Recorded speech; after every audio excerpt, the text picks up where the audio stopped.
歡迎大家返到嚟行山嘅時段，我哋而家喺東涌嘅鐵路站 B 出口。我哋呢去旁邊嘅巴士站就揾11號巴士，坐到大澳總站落車，沿住海運素食館呢個牌一路行。沿途呢會經過一啲村屋，咁大概行3-4分鐘呢就會見到山徑嘅指示牌。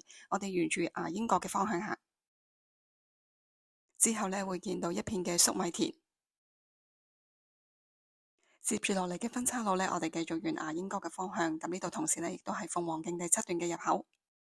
鳳凰徑呢係位於大嶼山，咁有睇香港影片嘅朋友呢，大概都知道我係好中意大嶼山嘅山徑嘅。香港呢一共係有263個離島，咁當中呢大嶼山呢係最大嘅，面積呢有香港島嘅2倍咁大，咁呢有成148平方公里。雖然呢鳳凰徑呢係香港嘅4徑之一，但係呢睇落去都有啲日久失修，保養得麻麻地，鏡頭見到嘅欄杆呢就已經冧咗啦。2018年呢，政府呢就有一個明日大嶼嘅計劃，咁好彩近年呢就擱置咗。對於我嚟講呢，就係一個好消息，因為始終發展呢對生態嘅影響都係好大。接住落嚟嘅分岔路呢，我哋就唔會上萬丈步嘅，我哋會繼續直行，就沿2澳嘅方向。跟住呢，我哋會路經牙鷹角嘅營地。香港政府嘅指定露營地點呢，其實唔係好多，大部分呢都會集中喺大嶼山。再行落去呢，突然發覺多咗個碼頭。其實呢條路線呢，3年前我哋係行過嘅，當時呢係未有呢個碼頭嘅。我哋行過去睇呢，亦都係冇船期表嘅，咁即係話呢，其實呢度係冇公共嘅交通工具。亦都有同附近嘅居民傾過，原來呢度嘅水係比較淺嘅，所以呢就唔適合泊大船。同時呢，附近嘅居民呢人數都係非常之少嘅，所以真係唔明點解政府會喺度起個碼頭。之後呢，我哋會見到海神古廟。雖然呢個廟嘅規模唔算大，但係呢見到啲祭品呢都幾新鮮，相信呢都有唔少有心嘅人士呢過嚟供奉。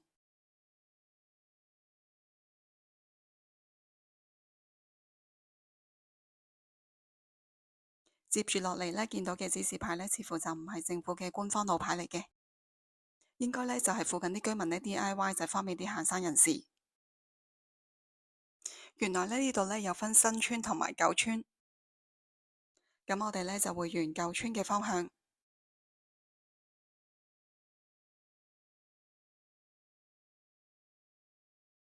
會見到呢有啲荒廢咗嘅村屋。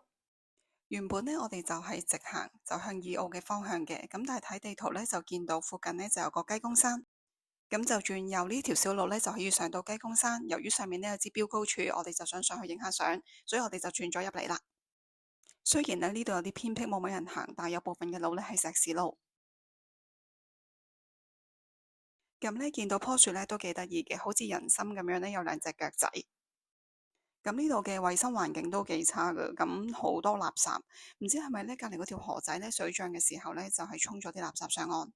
咁上雞公山嘅入口呢，就喺人參樹之前嘅。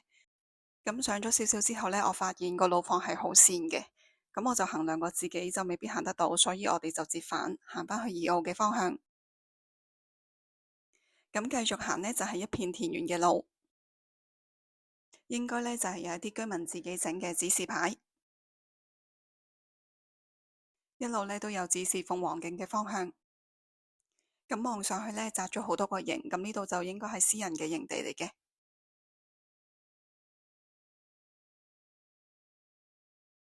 我哋呢會沿住竹棚隔離呢條路入去，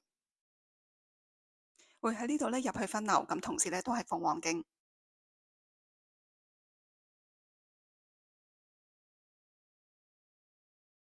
路況呢大致都係平坦嘅，只有呢前邊呢幾級石級呢係比較大級一啲。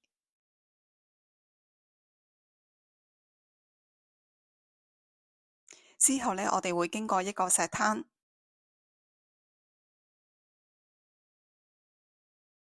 唔知係咪因為呢1-2年嘅極端天氣情況比較多，所以呢條路呢都摧毀得幾緊要，咁都幾爛。3年前嘅時候呢條路就完整好多嘅。跟住落嚟呢，我哋就見到樹上面有啲分泌物，應該呢就係樹膠嚟嘅。不知不覺呢，我哋已經行到 L068嘅標距處啦。前面呢就係煎魚灣營地，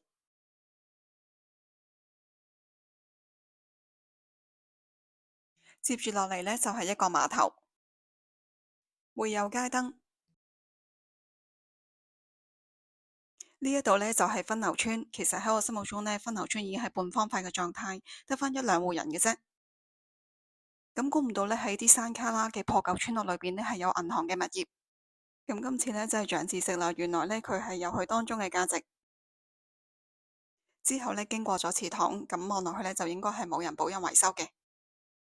呢條村呢，除咗有水有電之外呢，仲有民政事務處提供嘅資料。大嶼山呢，有好多唔同大大小小嘅村落，咁當中呢，比較多人住嘅呢，就係大澳同埋梅窩。雖然呢，分流村呢係好少人住，但佢仍然呢有提供到食環署嘅垃圾桶。留喺度嘅居民呢，一般都會經營士多，咁有需要嘅朋友呢，就可以入去做補給。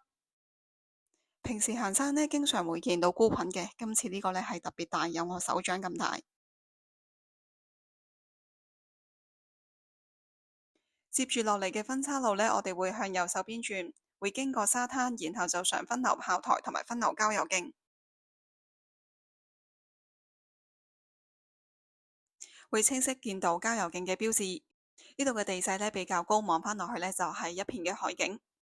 咁我哋就唔落去石園環嘅，我哋會一路直行，沿住 C1603嘅方向。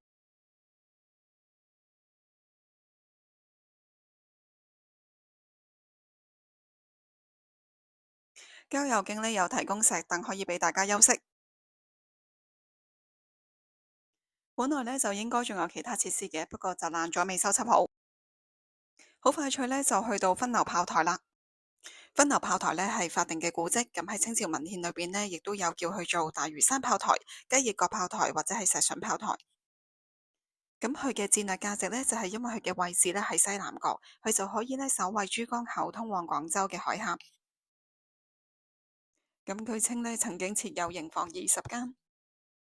咁經過呢年月嘅洗禮呢，我哋現場呢就見唔到一間間嘅營房，主要呢都係一啲圍牆。咁呢個炮台呢，就係喺1981年11月13號呢就列為法定古蹟。參觀完古蹟之後呢，我哋由另一邊離開。呢度兩旁嘅草呢就比較密集。我哋會行一段路係落石級，跟住經過沙灘。呢一度呢係分流東灣。呢度呢本來係一個水清沙幼嘅地方。我3年前嚟嘅時候呢，覺得呢度係好靚嘅。但係呢，唔知幾時開始呢變咗一個垃圾沙灘。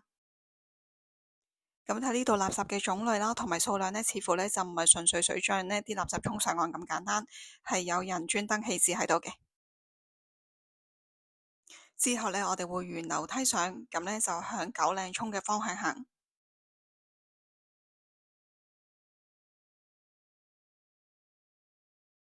咁上埋呢一條嘅樓梯呢，就會係離開分流郊遊徑噶啦。之後呢，我哋會沿石壁嘅方向行。咁呢一度呢個水土流失好嚴重嘅，咁就做緊一啲工程。地勢呢比較高，咁修葺翻好條路呢，就保障翻行山人士嘅安全。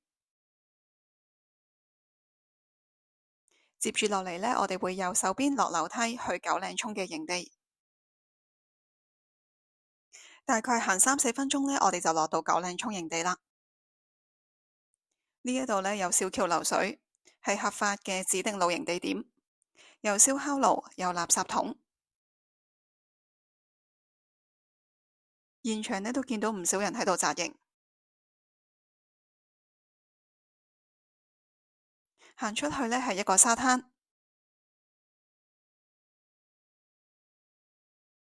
我哋呢會過對面爆林上去嶼南界碑。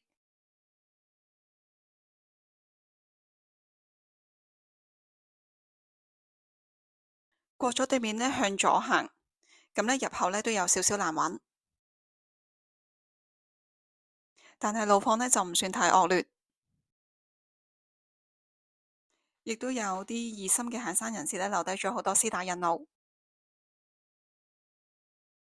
行幾分鐘呢，就可以上返去比較開闊嘅山徑。咁我哋向右手邊行，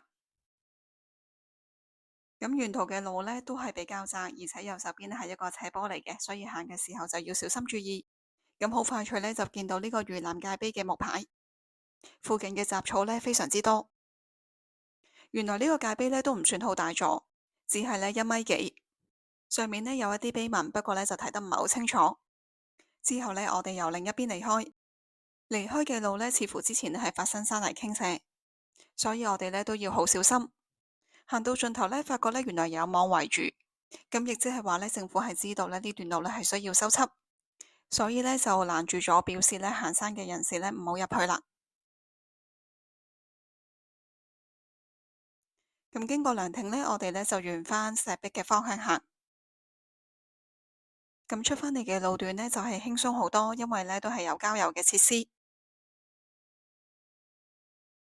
沿住引水道行呢，咁路係好寬闊嘅，中間呢仲有好多凳可以休息。回途經姜山郊遊徑嘅入口，不過我哋今日呢就唔去呢條郊遊徑嘅，繼續直行右手邊藍色呢個係洗手間。經過車閘呢，出返去呢度開始呢會有返街燈。咁呢總結今日呢條路線啦，我哋會由大澳做起點，跟住呢就經二澳，然後就去到分流村，跟住呢就去分流炮台，之後會落九嶺涌營地，再上返去嶼南界碑，最後呢由石壁離開，咁全程大概係14公里，需時大概係4個半鐘。尾段呢會有洗手間，去完洗手間呢過對面馬路就有多架巴士可以返到去東涌。